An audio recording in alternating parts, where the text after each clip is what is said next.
Welcome to the Black Tower. I'm your host, your guide, your brother, the sorcerer Armand Soul.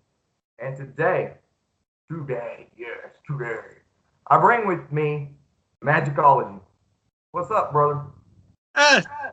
Nothing much. Kind of dragged myself out of bed a little bit, been up for quite a while. Just to pause for a second though, because we might have to start re-recording this. Because if you're the one recording it, how can I share the screen? Try it. You can try it. If I hit share screen. Yes. And then I go to this. Oh, look, it'll do it. Oh my goodness. Wait. That's called a spoiler.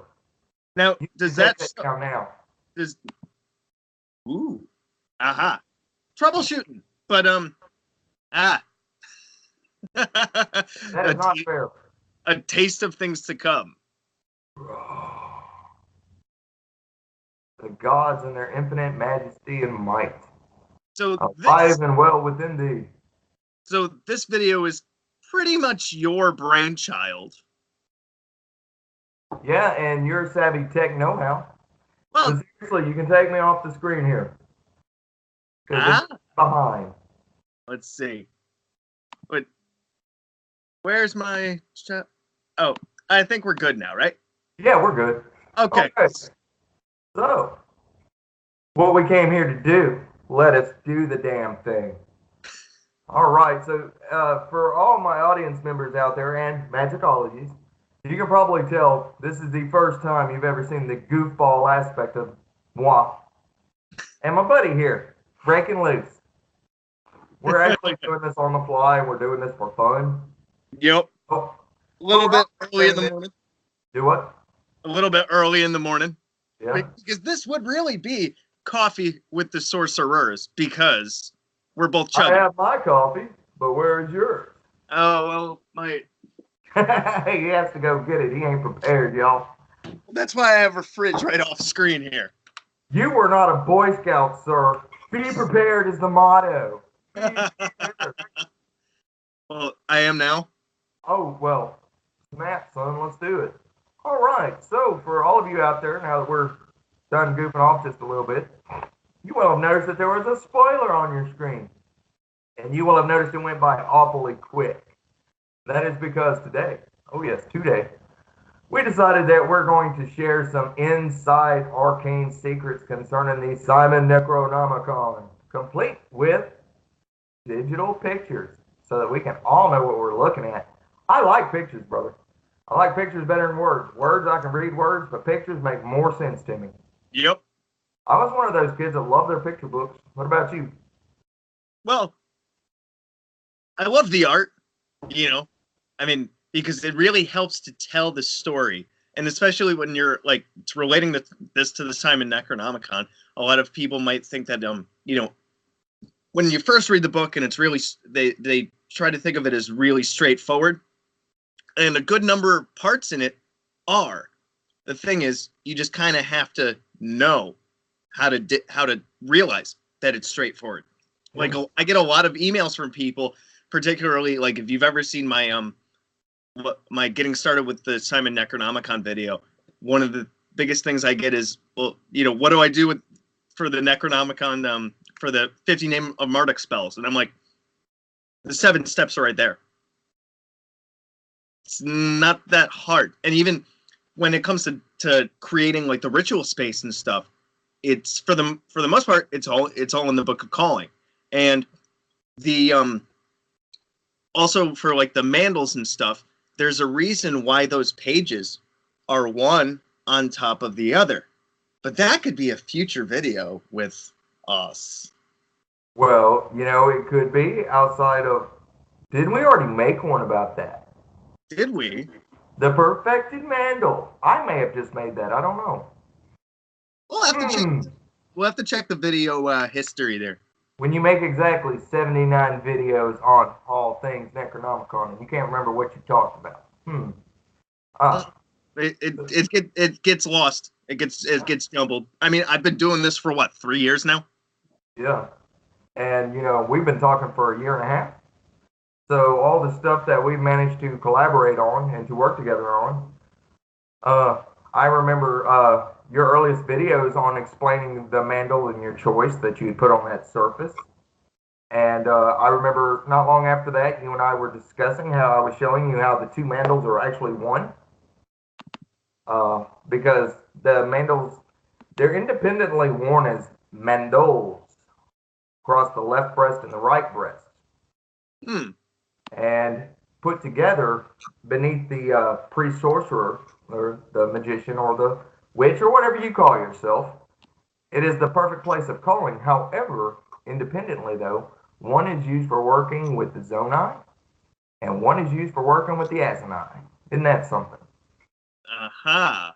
I'm Yeah. thinking of the pictures in my head, and looking at the symbolism and everything of it, it makes complete sense now if you think about it, because the mandal, a second type, which is what it's appropriately labeled, does have the symbol for the sun in it. And as we know, when you're working with the Azanite, you follow the sun sign. Yes, you do. Aha! See, that just clicked, and I mean, it's partially you and it's partially this. Oh, you know what? I'm just going to say this right here. Doesn't matter where it comes from as long as we understand it and we get it. So now you pointed out something interesting to me that I hadn't thought of in a very long time. We were talking about in the second testimony of the Mad Arab, Yep. where he talks about the light of Zadak over his head growing dim. And I remember you telling me that is the spirit of the book. Because it said that he saw the spirit of the sign of Zadak over his writing table. Which would explain that. Mm-hmm. It wasn't over him. It wasn't outside the window. It was over the writing table, which presumably, if you wrote that in there, it meant that he was sitting at the writing table also Yeah. at the same time. Yeah, because there's no such thing as like something that sits just over a table. Over an altar is one thing, but not over a writing table. So Yep. I get that. Well, in keeping with that, and I shared this with you earlier, I came up with a conjuration of Zadak, or the conjuration of the spirit of the Necronomicon. So Mm. basically, all you'd have to do is get your handy dandy Simon Necronomicon and literally either visualize the symbol that's on the front of it, which is the R, the Aga, and the Bandar made into one symbol. Just hold it, whatever. Great guardian spirit of the Necronomicon. Zadak, thee do I conjure most mightily, by the sign of the Aura, the Aga, and the Bandar.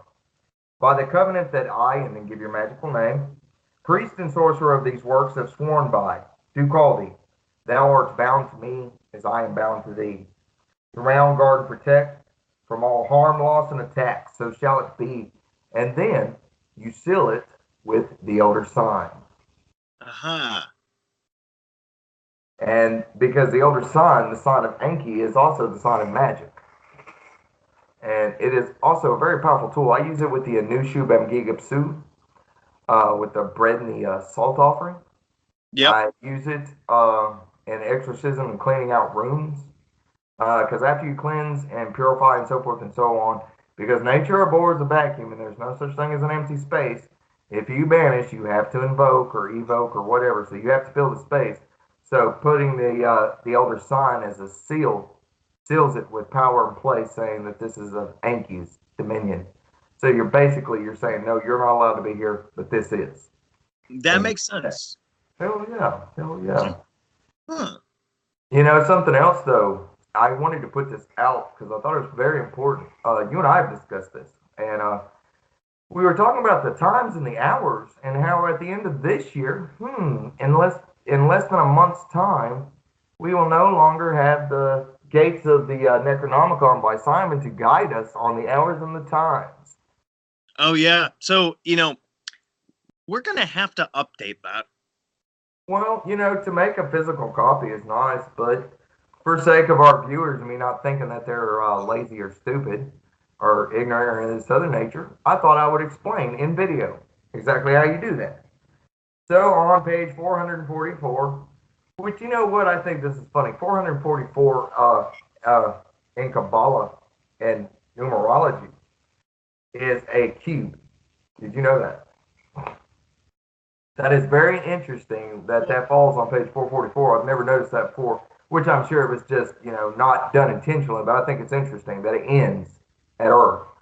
But anyway, so on December 31st, day of the moon, 24th, time of calling is 7:27.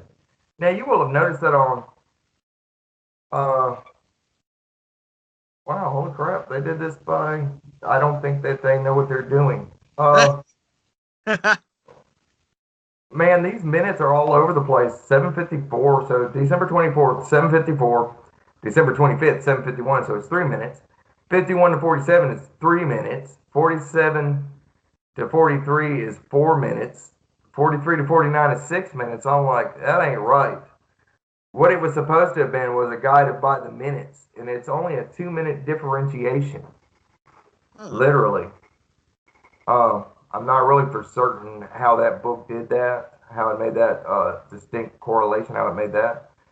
But in 2017, when I was doing the gate walkings, I realized real quick, like, that it was a 2 minute differentiation. So if you want to go to December of 2017, and from December 31st, whatever the time is on there, minus 2 minutes. And that's how you fix that. Hmm. Now, here's why I say that that's wrong, that's erroneous.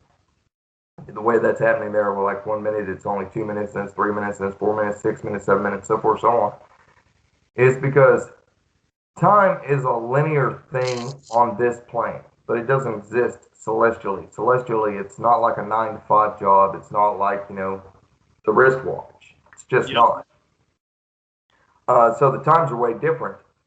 But according to a good resource that I have, there was a 2 minute interval in the timing of constellational space and time, of how they contribute time or attribute time via celestial occurrences. Now, there'll probably be somebody out there to nitpick the shit out of that, and that's fine. I'm willing to see the feedback on that one, the Could that be comments, and so could, forth. could that be something that's sort of like when when you ever heard of when the moon is void of course? Yeah, Yeah, it's when it's in between two signs, right? yeah. Maybe it has something to do with that, but I'm not sure. Well, celestially speaking, uh, you have you have time that's like a solar clock. The 365 days a year, and then every 4 years you have a leap year, right? Yep. Well, it makes sense that in that leap year that you actually, because you gain a day, that you actually go back 4 minutes at the time of the beginning of the leap year, because it's solar. So January 1st would actually go back 4 minutes on the leap year versus 2 minutes. Yep. That makes sense, and that's how you keep it accurate. But like I was saying though, I remember that in 2017 when I was doing the gate walkings, I noticed the times were right, even if they fall during the day. And I've had a lot of people ask me, you know, well, the gates of the Necronomicon told me to do this during the day, but this says not to let the sunlight, so forth and so on, talk about the amulet. Yep. And I'm like, yeah, I did three of my gates during the day, and they were quite powerful and strong. Especially Shamash. Holy shit, that was a powerful working. But what do you do when you have questions? Like when you wonder, oh well, I'm used to magic being done at night. Well, the concept here, and I think you might agree with me because we've had varying conversations about this, is not about daylight and dark. It's not Nope. about night and day. It's Nope. about empowering the you, and it's about attuning to something that is beyond our comprehension or understanding. Yeah. I mean, like some people they find it easier to do things during the day. Me, I can't wrap my head around it. I mean, doing shamash during the day actually was interesting, and I I kind of I feel like all of my other gate walks were stronger probably because they were at night, because that's just what I vibe with. But the I had more of an experience with the Shamash gate walking afterwards. Like that's what I think it mentions it in the in the Gates of the Necronomicon, the book with the blue border, where if you don't initially have an experience, then something will come to you. You'll get a message, or in your dreams and stuff. Yeah.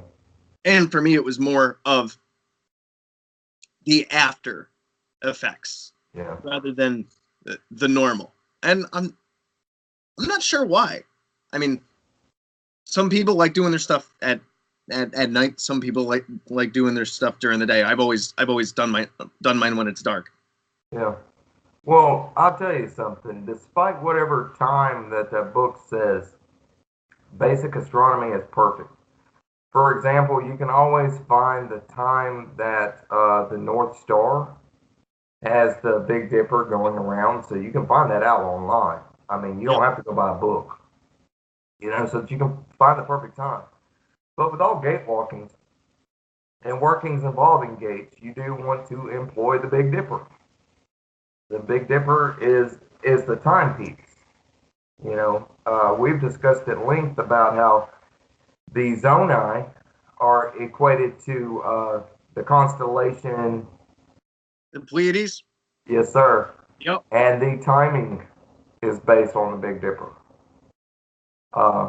Something very interesting. You and I, we were discussing about the Shamash gate walking, our different experiences in that. I'm not gonna lie. In the book where it says, that in the ancient days, that they would go skyclad or naked or whatever, I was just like, no, I don't see that. It's funny that when I did the Shamash gate walking, I'm not gonna lie, man, I was stripping down, because I mean there was a lot of energy, and it wasn't because I had the air conditioning on, man. I had the air conditioning on, and it was still hot. I was like, what? Didn't you tell me like the temperature in the room was just like through the roof? Yeah, and it was really fucking weird, man. I was like, what the fuck? It made no sense. It's about as bad as walking the Saturn Gate in October of that year. And I came down sick for 2 weeks and absolutely could not do the gate walking. However, I had the experience. I had the energy and the change and the shift and the transformation from it. And then I was able to do it I did the Saturn Gate walking in November. December, I had to actually do the walking. It was very funny, though, that in 2017 that the stars were completely right for the creation of all the seals and the gate walkings, and none impeded one or the other. They still gave a 30-day between the creation and the actual walking. I thought that was so unique. That's called stellar coincidence. That's fancy. The whole I mean, I hate tying it to the Lovecraftian stuff, because that's what everybody always jumps to is, the Simon Necronomicon is a fictional book created by H.P. Lovecraft, but, when the stars are right, and what's that whole phrase, when the stars are right and it is the time for the old one, something like that? Yeah. Yeah, because I may have one. Oh, yeah. When stars are right, they shall return. Yeah. I had a vision quest in 2015. 2015. I had a vision of. It all started with that saying, when the stars are right, and it started it. And I kept thinking, what would happen when the stars are right? And all of a sudden, it was like my consciousness was projected, and I saw the birth of light, and that it had created this nice web to protect the denser planes. Yep. So the denser planes may be farther away and deeper within us, but the light actually holds these things back. Oh. And you can call that fiction, you can call that a fanciful imagination, you can call that whatever you want. But the truth of the matter is that all these things are they are a part of our subjective consciousness, our individual subjective consciousness. I think I'm using the right word there. Objective, subjective. Yeah, I thought I had that right. Yep. And all I know is that independently, you have to come to your own truth in your own way in your own time. But for those of us out there who do not nitpick this shit at all, but are like looking for people who actually know what the fuck they're talking about and can actually easily guide them, you and I, we're leading that charge. We're trying to stay out there, putting material out, so forth and so on. But today we wanted to, we kind of wanted to share a few things with our audience out there. How many of you out there have ever wondered about the Amulet of UR and its meaning and the symbolism and everything else? Well, I'll tell you this. Keeping this shit to myself really didn't help any. And then getting up with Magickology here, uh, it was interesting to be able to hear our takes on things and to coincide them to work together with this. So it's kind of like a joint project of bringing this together. My arcane knowledge is finite or infinite as it may be, and understanding of symbolism and ancient dead languages and stuff, and Magickology's electronic technology know-how I'm so happy for. So he's Yep. going to share with us a picture of the Amulet of UR and how it's broke down. So let's see. Got a quick couple of buttons, and then you see it now? All right. Yes, we do. Okay, so let's start from the top and go to the bottom, or should we start from the bottom and go to the top? Such choices. Okay, so let's start at Teth, the great mystery. The circle with the X in it, Phoenician letter for Teth, which means wheel. Wheel, Wheeel, like, wheels on the bus go round and round. Yeah, well, so do the seasons and times and changes, the equinoxes, the solstices, and so forth and so on. So here in the symbol of Teth, we find the secret arcane meaning of wheel or cycles. So what cycles are these? Well, you'll notice that that's not at equal arm cross, so therefore you wouldn't think, the actual regular quarters. Instead, because it's an X, symbolic of salt and earth, also the womb of Tiamat. And there's so much I could really go in depth on this one. Like, I could talk about this particular symbol for like all day long, but we're gonna keep it simple. So with it being an X like that, it not only has the connotation in the subconscious to where have I seen that symbol before? Oh yeah, Tree of Life, Malkut, the kingdom. Yeah, well that's where we get our basis of Earth or Ki. And the thing is that it represents the cross quarter. So here we have the cross quarters represent actual movement, whereas the actual quarters themselves are always solid and stable. But whenever you see an X like that, it represents the in between, that which is chaos causing movement, causing growth, causing action. Uh, so, so this just tells us that we're supposed to observe the cycles and the seasons to do so. Now beneath you'll notice the thing that looks like a three, really fancy like. It is a symbol of Ishtar. Now you will notice this from the mantle of calling as well. It shows up in a few places.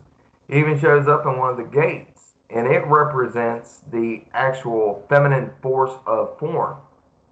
So that's interesting that she is the base, and right above it is the wheel. So we can see here that the feminine form of the cycle or the wheel of the year, the changing of seasons, are to be observed.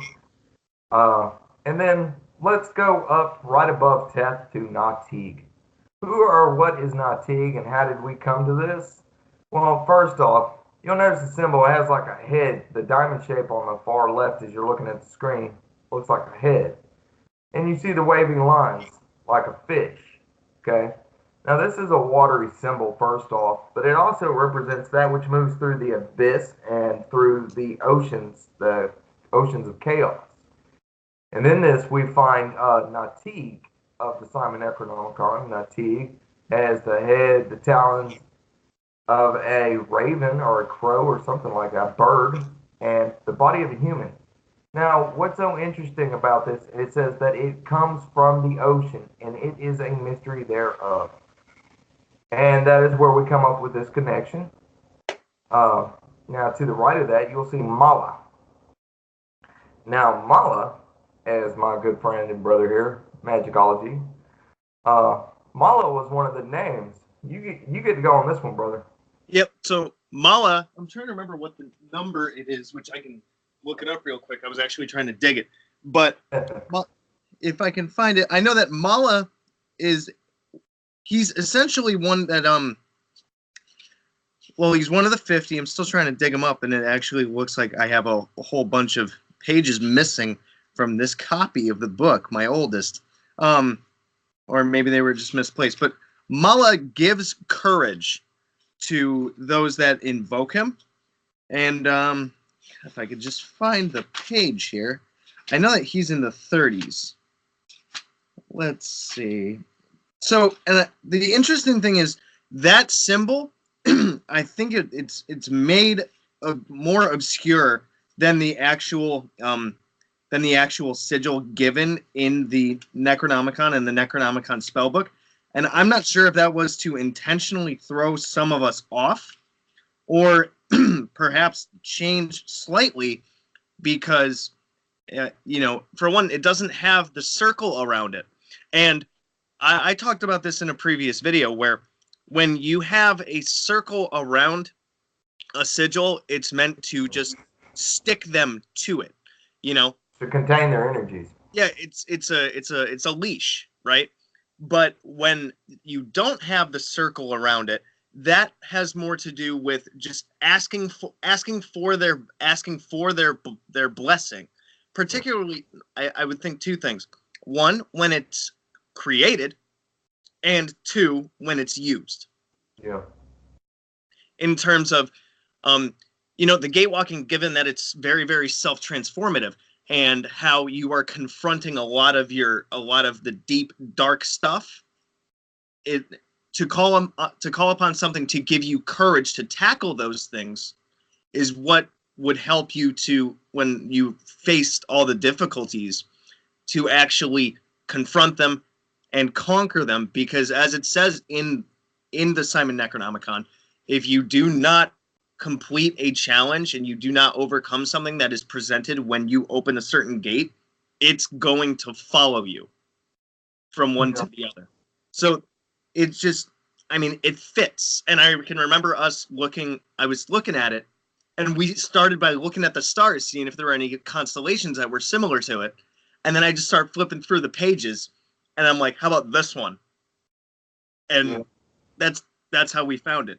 I was not able to dig it up in the actual book for some reason, because my oldest copy has a couple of pages that have fallen out of it, to be honest.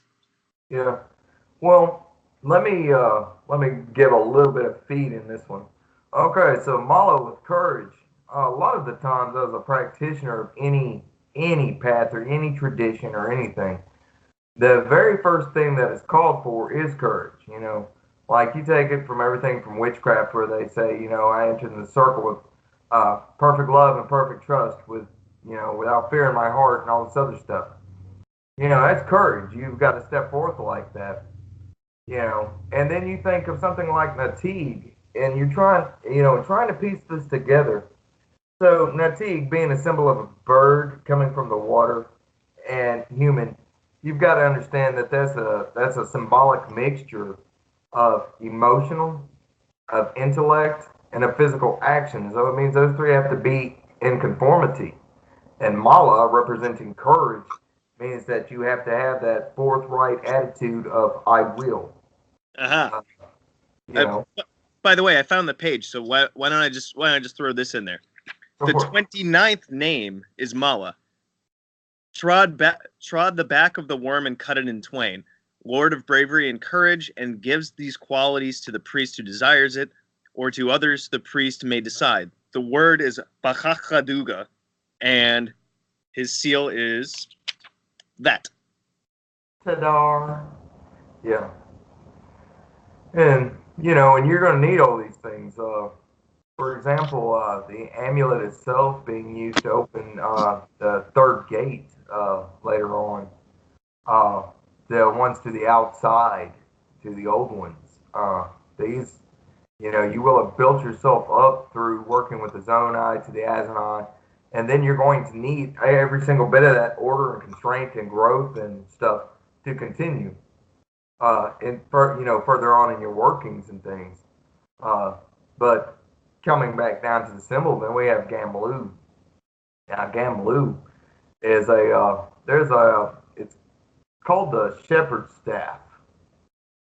And the shepherd's staff means that which guards over, that which protects. And so, it's kind of a nod towards your watcher, and it's also a nod towards a guardian god, a kindly god, a good god that stands over my head, how they would say in the book.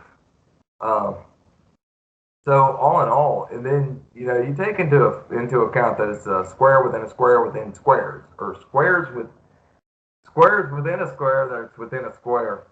And I hate trying to explain this. So it's kind of like a three-tiered pyramid if you look at it. Because you see it as a 1D, just flat form. You've got to be able to elevate it and see it, because the outside of the inner square there is the first tier, and you have another tier, and then you have a third tier. Now, what's so important about this is that, symbolically speaking, it's a roadmap to your own inner temple of how you're creating it, making it, and this is the perfect symbol by which to do so.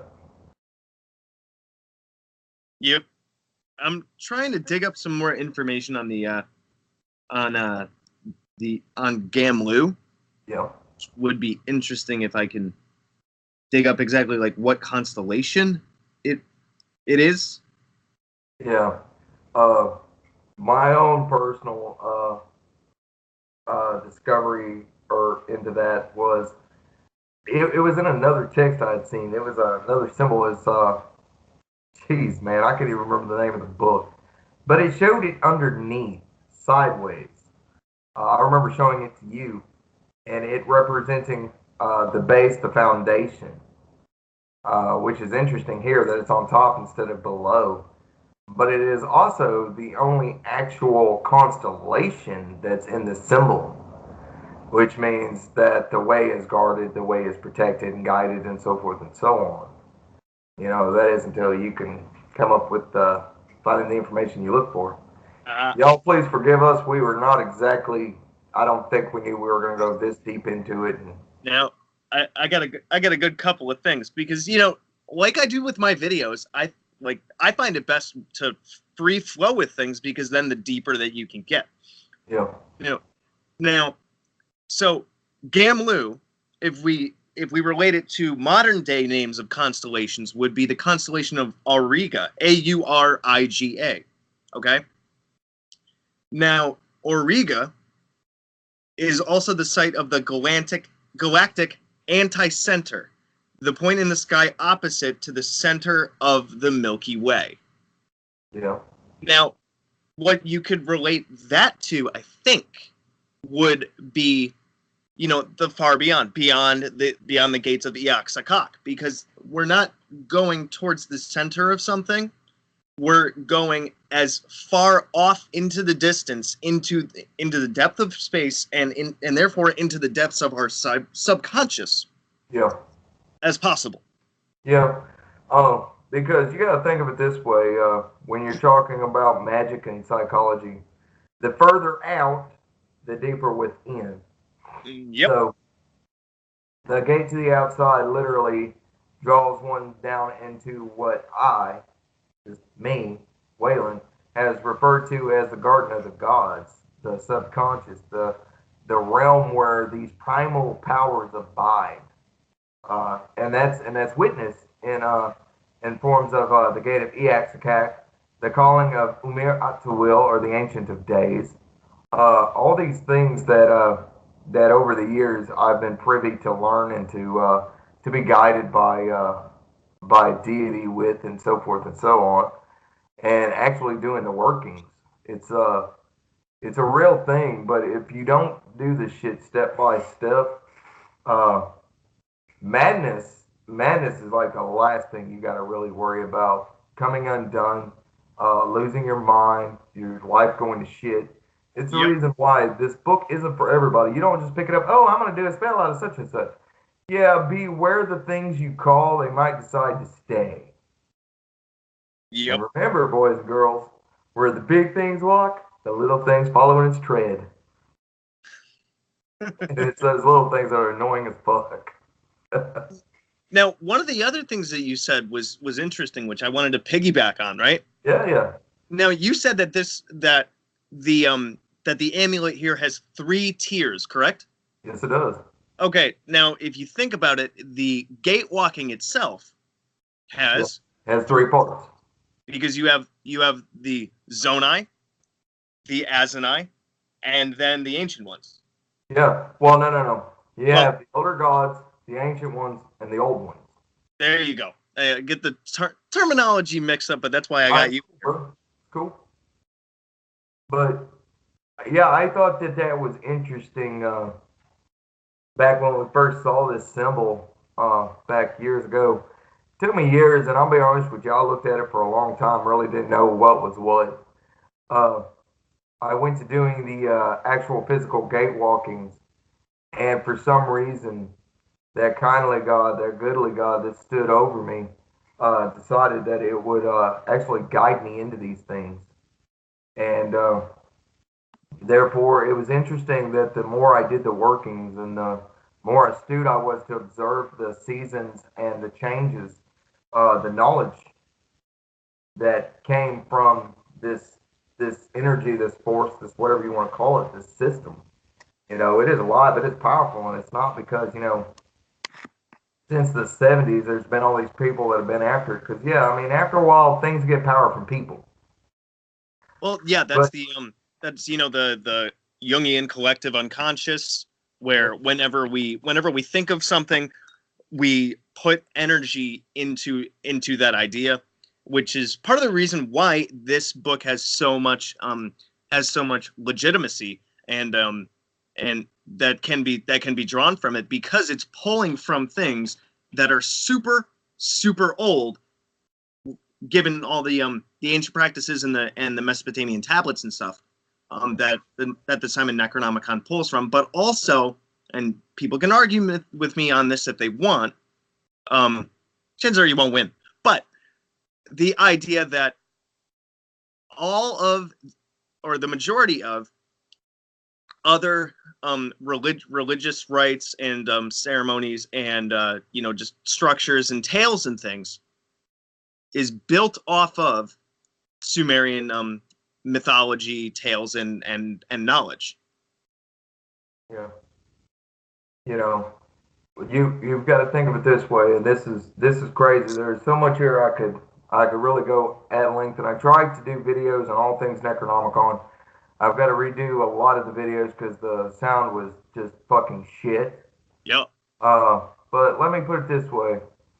So the Amulet of UR visualized 3 tiers.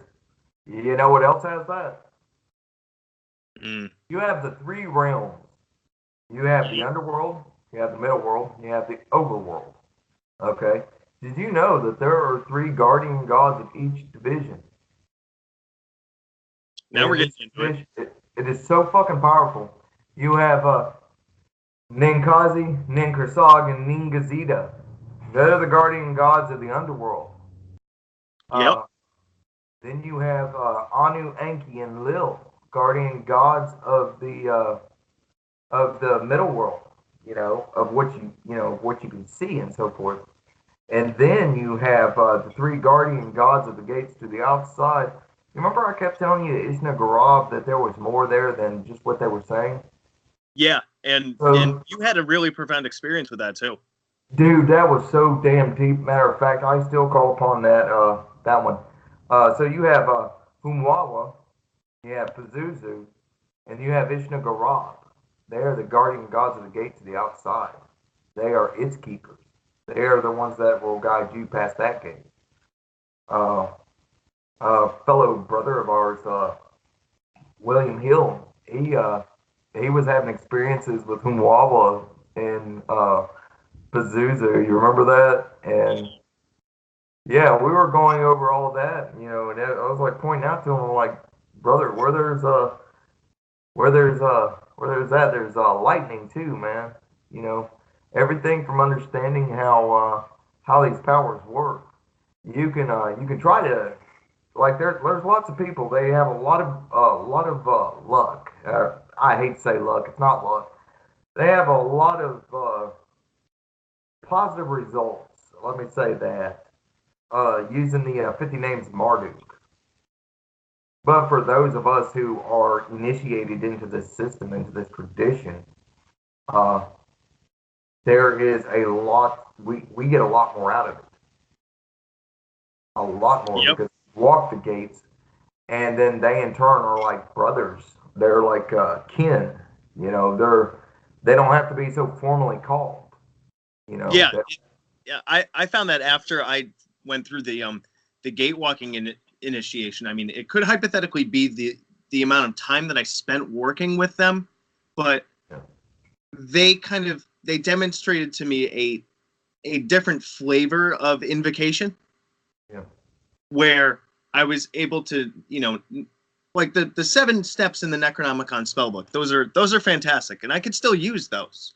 You know, where you think of your intention and you see yourself in the goal, and then you do the invocation, and then you see yourself there in more intensity, and that step by step. But after I'd finished the gate walking, I have my own personal space that I go to in the astral plane, yeah, which is like the salt flats, yeah, very reflective. And I mean, that's when I would actually like see them like standing in front of me, like materializing out of the ether, I guess you could call it, for lack of a better term. Should have more coffee. But um, the idea of how that experience became much more personal as a face-to-face interaction rather than the original steppage or formula that's in the Necronomicon spellbook, which is more of a phone call. yeah, Yeah, it's like phone call versus Skype. yeah. Yeah. Hell yeah. It's like, for example, we both have a lot of viewers that, want to know why don't we put out books on this and so forth and so on. And you and I both agree, man, there are so many copyright laws. There's no way to do that. Yep. I mean, legally, you can't do a damn thing about it. I mean, you almost can't even mention the book, you know? And That kind of circles all the way around to the spirit of the book, yeah, which we protecting talked about itself, at the man. beginning. Yeah. And it's interesting though that, with the things that we work on together and independently, trying to put a system out to where people can actually safely work it. You know, I will say this, and it's somewhat of a spoiler, just stay tuned. We might have some news for you on that. As far as a book goes, though, honestly, there's really not a way to legally do that. Mm-hmm. Uh, but what we can do is, we can provide all the guidance that we can possibly do, so forth and so on. But that'd be about the best either of us can do on that one. You Yeah. know, your book Spears and Beyond, that was as close as you can actually get without, facing serious legal repercussions. Yeah. If I thought it was hard to figure out how to write and release a book, hell, man, trying to jump through those kind of hurdles, that was insane. Yeah. I mean, this was like writing it was like going through a bank vault dodging lasers at all sorts of different angles. I mean, I contorted my mind around the reference writing and citing and copyright issues, because as anybody that's watched any of my stuff before, I rewrote the whole book Yeah, I know. with annotations and stuff. I mean, you have a copy of it. Yep. And I mean, that's not something that I can give away, to a lot of people, which is why I've only shared it with very serious practitioners, because then it's just, me just sharing a document. But there's no way that I could put it out there for public consumption, I guess you could call it. Yeah, it's like that digital rendering where I rewrote the Simon Necronomicon. Yep. I shared that literally with less than 5 people. Yep. And I think I shared it with 3 folks. And it was seriously interesting to watch Frank actually do one of the gate walkings out of that. I was like, holy shit, gate to the outside. That video he did of the gate walking was your formula? The gate to the outside, yeah, that was mine. Yes! Dude, he even put the blood on the seals, man. The whole 9 yards, did the calling, did the... I applauded him. I was like, holy shit, man, I've still got 3.5 more months. And then will come my time to walk that particular gate. It's funny though that as you're doing these things, if you're truly into what you're doing, these spirits will communicate with you. I mean, they will give you knowledge like you've never had. That's what happened when I was, and this is my tattered copy, right? That's what happened when I was carrying this around with me for like 3 years straight, because I would just be like, I gotta dig it. I would open it to a random page, and it's like what I read, which I must have read like a bunch of times before. It took on a new meaning.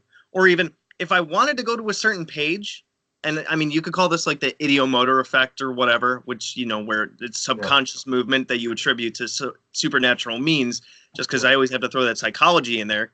But I'd be like, oh, I want to work with the spirit. What's its sigil again? And the first page that my thumb would open up to was that page. Yeah. There's just, I believe in coincidences, but I've never seen one. Yeah. Yeah. Well, because it's so hard to prove.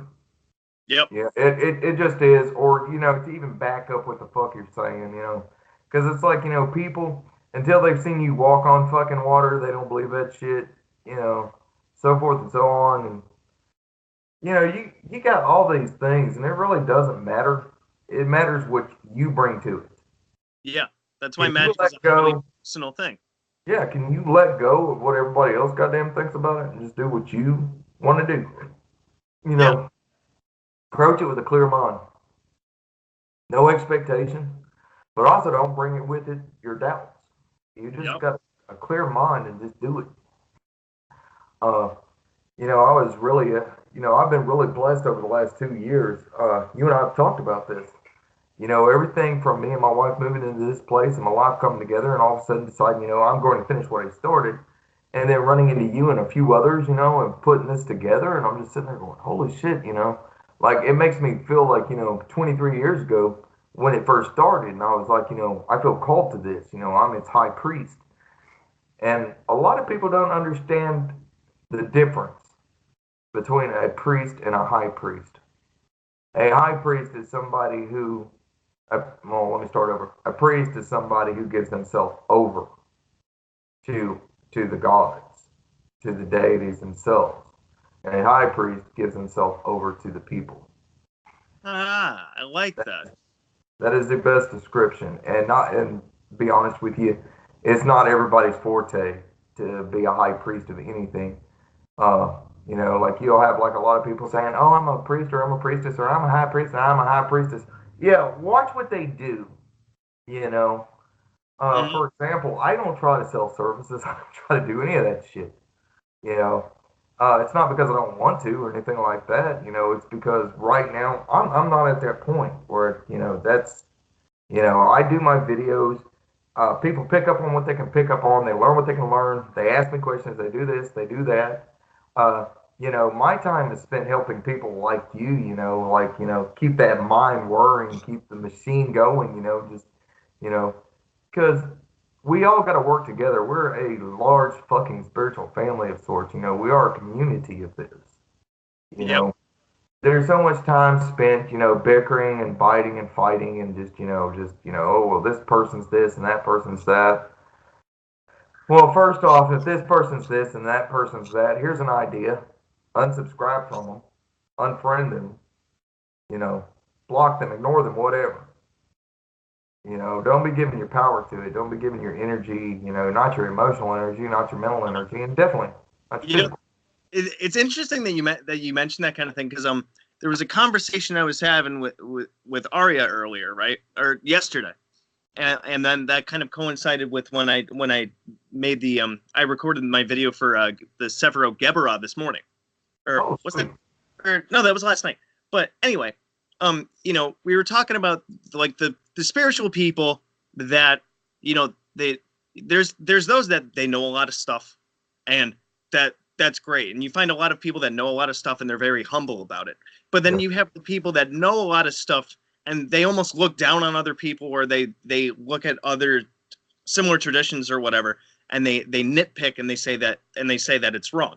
And the idea with Gebera is like your drive to do things and be passionate about stuff, but Yeah. the downfall of that is like pridefulness or Well, just yeah. let me walk in on that pile of shit for a second. Well, because Okay, first trying off, to remember the words, but my notebook's right here. But I am a cocky motherfucker. I will do shit. I will do any kind of right. Any of yep. them. It doesn't matter. You know. And I'll tailor it to suit my needs and my wants and my desires. Uh, you know, that's where the cockiness is. That's, you know, no fear. You know, it's fearless. It's bravery. It's courage. It's you know, it's my life. And you know, and that's me. But you're talking about two different things. See, you're talking about ego, and then you're talking about consciousness. Mm-hmm. Now, what I have is consciousness. You know, it's not devoid of ego. It's just ego is not a part of it. Ego is this right here. Ego is what you see up front. It's what you see out of somebody in their actions or their words or so forth. And you know, and that's a very good lesson of Gebira. You know, but then right across from it is Gebira, and that's the balancing, and you have to find that center point. You know, and that is a lot easier said than done. Uh, by the time that you've cleansed the consciousness through working with the zoni, your ego should be well balanced. Okay, Yep. well balanced. And then when you're working with the azumni, then your consciousness is transformed. Okay, that's when you start learning, you know, something outside of the norm. Yep. And then, you know, then when working with the old ones, you are transformed. You are simulated into something different, something new, something that isn't what everyone else is. You know, not that you know now you are, but it's very hard to explain to people that you can be very sure and confident of yourself and come across like a know-it-all. But most of the time, the reason why people think that you're a know-it-all or that you're this, that, or the other is because they themselves feel like they're lesser. And so it's not always your ego that is out of control. Sometimes it's people who have a imbalanced, weak ego that need to work on it. And that's why I love this tradition is the balancing act. And you know, and how it crafts and sculpts the soul and the Mm-hmm. something just it's something other. I'll just put it that way. Something other. You know. And that's part of the reason why I was so like, I mean, I think that there was kind of a supernatural attraction to the book because it was the only thing that I was able to stick with. You know. But I mean, also it was just once I started really understanding what it was about with, just applying my own knowledge, which of course, you got something different out of it than I did because of our backgrounds. Yeah, But but we shared all those and saw the similarities. yeah, it just the fact that like all the transformations and what it can do for you if you work with it and respect it. One of the other things that I wanted to jump on with the ego versus consciousness thing, where you're a badass and whatnot, is like Yeah. the other thing is you understand the response. of, you know, if where there's like a give and take and almost this is an improper use of the word, but you know, today's society likes to think that they know what karma is. Yeah. But if you do something bad, you might get slapped back for it, and then you have to accept that as your own responsibility. Yeah. You know, if something bad happens to you, it's because that you left the door open for it, or it was a result of your own actions or something like that. And just kind of rolling with the punches. Whereas a lot of people you can have the, why does this always happen to me? Yeah. Kind of people, or you know, I'm gonna go cut somebody because I'm mad kind of people. Yeah. Well, let's look at this in the angle of a sphere, a ball. 365 degrees. Okay. 365 degrees. That's all angles covered. Oh, that'd be 360. 360, whatever. 360. I'm still thinking of the fucking leap year shit. My bad. Yep. Yeah, but that was 360 before. degrees. Yep. Well, see, that's why I'm glad I have you here to correct me on some of this. But okay, so imagine that you're dead center of that sphere. Okay. Now, an interesting concept is that you are no more responsible for what does and does not happen as you are for what does and does not happen. Yep. You know, uh, it's a very loaded concept, and I'm trying my best to explain it. But so imagine it like this right here. Okay, so I get on here and I'm like, I'm the big badass sorcerer, blah blah blah. Somebody watches that, doesn't like it for whatever fucking reason, or they think that they're better than me, whatever fucking reason, and they're like, oh, I'm better than blah blah blah, and I'm gonna show this one, you know, and so forth and so on. Well, that consciousness creates an attack, and that energy goes out and it attacks, and you know, it threatens me. Well, I come up sick, or you know, because my shields or whatever, or maybe something outside of my life just goes out of whack all of a sudden because you know my personal surroundings are protected, I'm protected, but you know I haven't got protection on everything else. That's where the sphere comes in. See, so it starts attacking from the outside, and it does whatever it can to get inside. Yep. You know, because it's got to whittle you down. That's what it's got to do. It's got to whittle you down. And so this energy just keeps eating its shit. And you sit there and you say, you know, the person who did this, may it return to them. So like with the fire god, you know exactly what I'm talking about. Gabil was perfect for that. Yep. It's you know, burn the sorcerers, singe them, burn them, take them away. Oh, I fucking love that wording. Uh, so you do this to them, and then it comes a question of, well, where's the return? The energy return. Well, here's something interesting. Energy itself that you put into something, that energy comes back.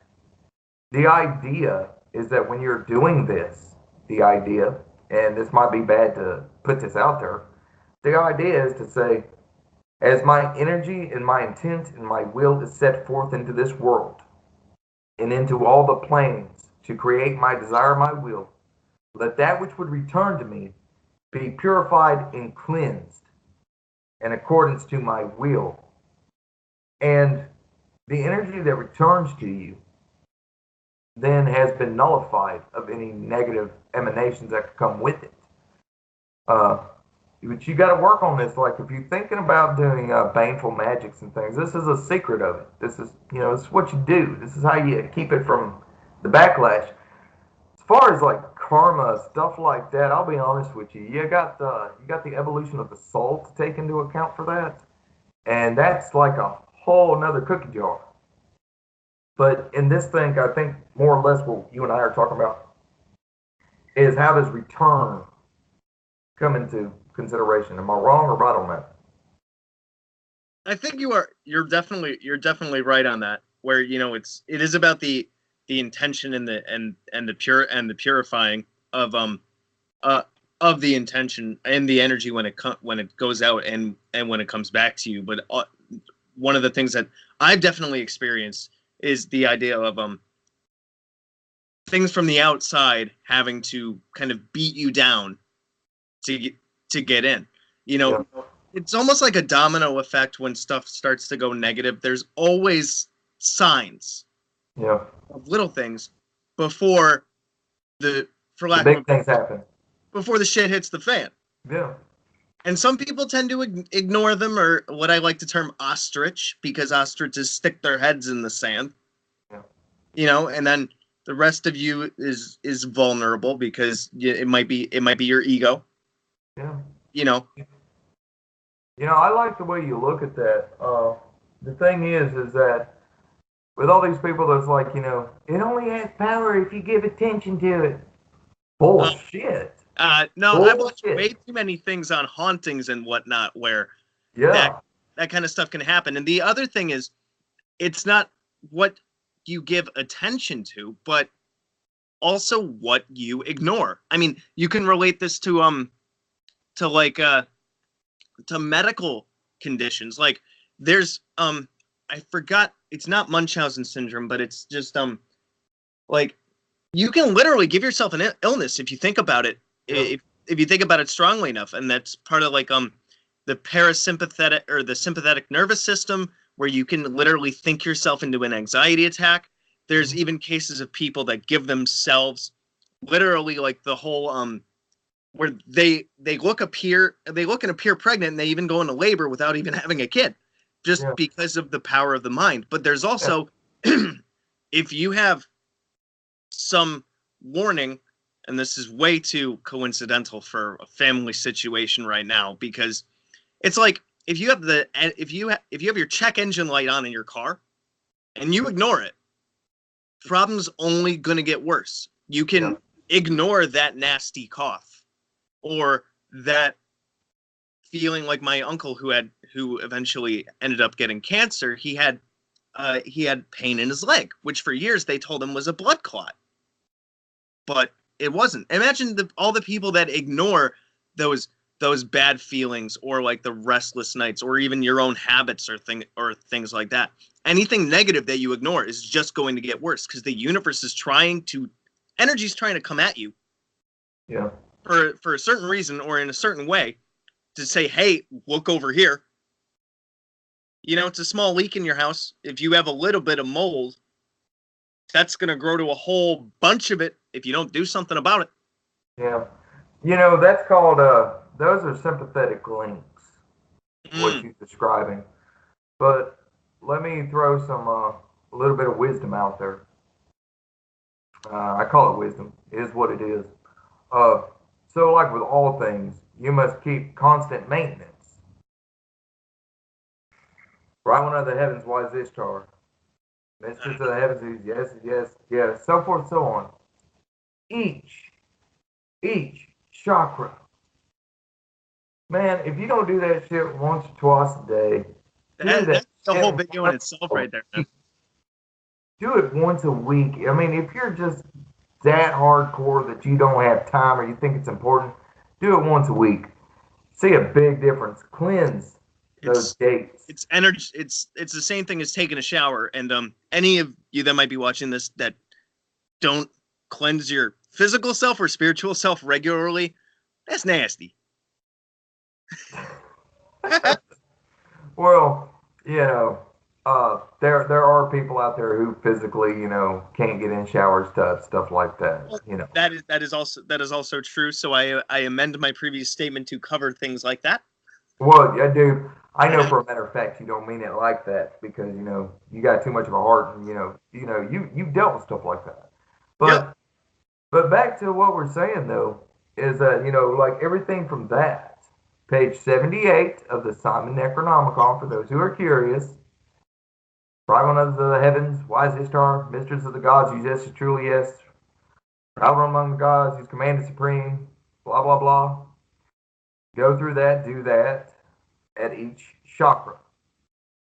Do this at least if you're not going to do this in the morning when you get up, here's a really good idea. Before you go to bed, do this. Oh, do this. And then call your watcher. Because your watcher will watch over, guide, and protect you while you're sleeping. So, because like there are a lot of people that like to work magic against folks, and if they find out that you sleep and what time you sleep, You're talking about page 110? oh, was it 110? Is it? Yeah. Okay, my bad. I thought it was 78. My bad. Just wanted to make sure, you know, it's whenever somebody mentions something, I always like to pull it up, because then that's like, oh yeah, that's what that is, and you know, Yeah. it's just reinforcement. No, I'm glad you corrected me on that one, amended it. But then call upon your watcher, because there's a lot of people that either jealous of you, think they're better than you, Facts. or just checking, or it's what I call break checking. They're just checking to see if you're actually strong or capable. I can see that. Uh, Tons and tons of reasons for why people are people or why they do what they do. But the thing is that you're not powerless, you're not defenseless, but you got to use the tools to your advantage. And the tools, page 110, bright one of the heavens, was Ishtar, mistress of gods, yes, truly yes. You do that at each chakra, visualize just pure, just pure light. And we're not talking about like white light, we're talking pure light. Pure light is spirit. Spirit light is a lot different than the so-called white black light. It's not like that. At each one, No color.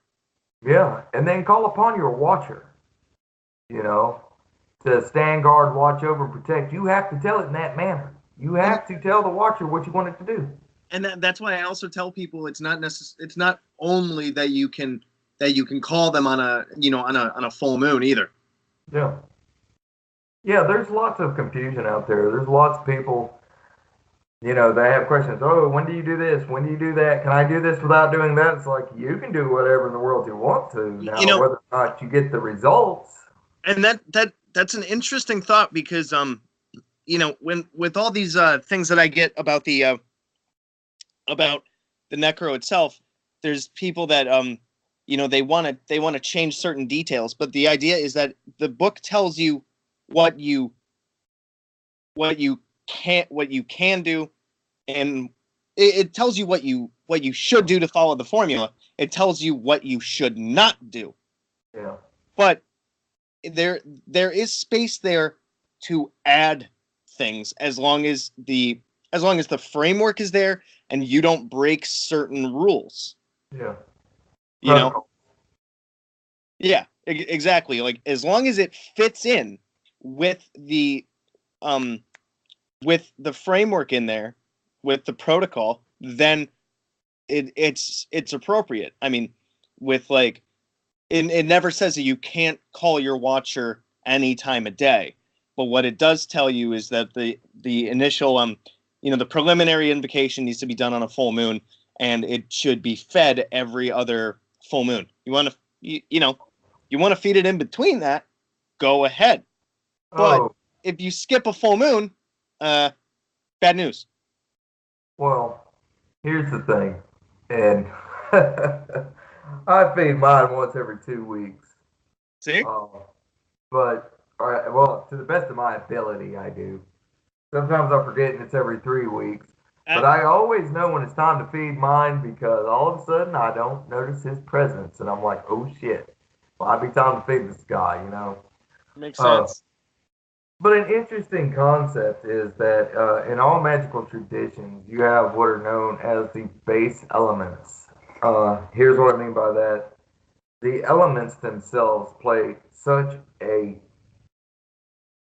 drastic role in all magic, in all formula, in all designs, and so forth and so on. And so we start off in the north, which means in the wintertime, and we begin our calling of our watcher to get a watcher. And we do this in the winter, and this coincides with north, you know. And you and I have talked about this, and in the design of the program that we're putting together, you know, that there's a time for everything, and coinciding it with the seasons and the times, it's very, very, very important. And there's going to be very few people that have the patience Oh yeah. to fucking sit it out because they're going to be like, it's going to take a whole year before I can work with such and such. It's like, uh, dude, it's not a genie in a bottle. It's not, magic Well, in a blink of an eye. I mean, and I think that part of it is being given a roadmap. Part of it is being given a structure. Part of it is also demonstrating like where what the end result is in a way with Yeah, and all just guidance. I yeah, mean, that's why I've had a whole bunch of people email me for different things, and even you and I were going back and forth about like how do I how do I go about this thing? Like you yeah, filled in some of the yeah. gaps for me, and I And remember, you've definitely filled in the gaps on some of the most I'm sitting there going, how did I not know that? yeah, because it's so funny with the book because when you realize it, Yeah. like when you were like, where the invocation for the Gate of Arzir is, right? You're Or like, what? it was there the whole time, right there. Yeah, it's all in the book. But an interesting concept is dedication. You know, are you dedicated? If you just want, to use the book to get what you want out of something, stick with the spell book. I Leave was the just gonna system the say the hell same. alone. But Bam. if you do what? I was lit. You took the words right out of my mouth. Yeah. If you just want it, if you want this easy peasy, go buy your spell book of 50 names. But if you're the serious practitioner out there, if you're somebody that's willing to dedicate yourself, this book is not something that you can simply do in a year's time. I've been doing this for 23 years, and I'm telling you right now, doing the physical workings, I'm in my second year. I got 3 months, and I'll be doing my third year. There you go. Well, that's just physical workings. That's not all the other shit that goes with it. And don't be surprised the sacrifice. There's a price to be paid for power. There's a price to be paid for What do they call it? No evolution. pain, no gain, right? I Yeah, mean, yeah, yeah, there was like there were some things with the gate walking, particularly for me, where like confronting that, lack of a better word, confronting that shit was yeah, hard, because it makes you deal with stuff. yeah. Well, apotheosis, which is achieving godhood or the knowledge of the God self. And Let me correct this because I you don't know, want some. if I I may don't need pause, some if I may out pause there. you for if I may pause you for a second, my good sir, I want you to keep going on that tangent. I gotta run out. I gotta run out for a quick second, Yeah. but you keep going on that tangent there. All right. Will do. So with apotheosis, along the path when you're doing this, you know, you're coming to know your God self. And now God self isn't equated to the consciousness, to your id, to your ego, to your conscious self. Your God self is something that is beyond good and evil. It's beyond reasoning. It's beyond logic. It's beyond, this, that, and the other. It's what Aleister Crowley was always referring to as the true will, the HGA. It's also been known as the Holy Daemon, so forth and so on.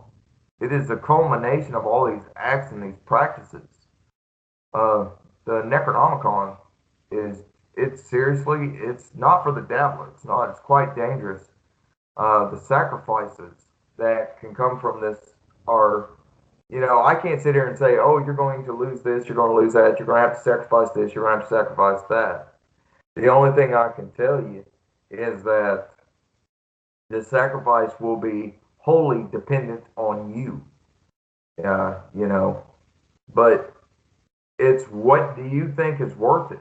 Do you think becoming, and by becoming, I mean, you are taking what the world thinks you are, what you think you are, and then what you truly are. Yep. And these are stages of evolution, of progress. It's a process to be able to become that, which is beyond all things, the known unknowing, or the unknown knowing, whichever way you wish to look at that. Yeah. So, It's one of those one of those things that I think is kind of interesting is there's that phrase, sometimes it's the journey, it's not the destination. Yeah. Where, like, I know that, like, previously I discussed, like, giving people an idea of, like, what the goal is, but that's more of, this is what your goal is to get to, like, past our Zir and things like that, right? Yeah. But you have to kind of be ambiguous about it once again, because everyone's experience is so individual to it. Like, I can't tell, I couldn't tell you you're going to transform this, and this, and this about yourself. I can't tell you you're going to experience this, or you're going to experience that, or, it's going to be fun. I mean, that would lie if I was to say, oh, it's going to be fun. Because it's, that's an interesting thing that I just kind of thought about with relating to Gabil versus Gubul, right? One's destructive and one's creative. And if you want to create anything new, you have to make space for it. You have to destroy the other thing that's there in order to make space for the new stuff. So if you have, it's the same thing as like people that when you're trying to eliminate a bad behavior, it's worse to just talk down to the bad behavior. The better thing to do is to teach a replacement behavior. That's why we aim to aspire to be something else rather than just to aspire to not be something we already are. Yeah. Also take this into account. Whatever you remove, you have to fill. You have to replace something you take out. So the destruction of Gishbar Ba Gabil, destroy mine enemies, burn them, singe them, destroy them. Cast that, and your will goes into this flame, and this flame, it'll consume you. A lot of people don't know this. It'll consume you. Now, that's in the one hand. So you can think of a statue with its eyes closed, head raised, and two bolts, one hole, one crack, one holding this type of flame and one holding this type of flame. Are you seeing that? Okay. And then, and the one flame is Gabil. It's the destroying. It's the consume. And then Gishbar Ba Kabul. And it is a life-giving flame. It is a warmth. It is growth. It is the process that plants, when they're reaching towards the heavens, towards the sun, and they grow and they extend almost as if in prayer and praise. That's so weird. I've always thought that was neat how plants do that. And we as humans, we're the exact same way. With a spiritual sun is what we're actually raised for. Our internal self is always bound for that. However, and I've learned this the hard way, that what we have to contend with is the opposite in nature. We have to contend with this and its vices. Everything from drinking to prescription medications to illegal substances to whatever your poison is, whatever it is. It could be, I don't know, 2 liters of Coke a day. That can't be the body. It could be laziness. It could be TV. It could be junk food. It could be a lack of assertion.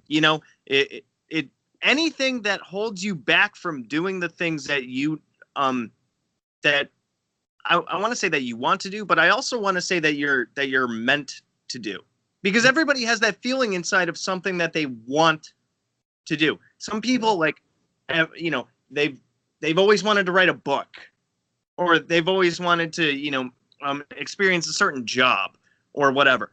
You have the ability to do that, but a lot of people, because of the fear of failure or other things or other expectations, they put their own roadblocks in the way, and that's what kind of sucks about having a meat suit. It does, but, the system is there for a reason. It's solid. So, what I can say towards our viewers is until we get something solid put together, all I can say is, build a community, start talking to one another, email us, message us, do whatever you have to do, and just keep it real and keep it there. But, brother, we're going to have to call this right here. All right. To all of you out there, I want to say peace, blessings, and power. Till next time, Magickology, thank you for being here, brother. It was a pleasure. Hell yeah. But in this, I'm gonna put some stuff out there to where you can connect with us if you want to, so forth and so on. And we'll make something of this because we are a community. But till next time.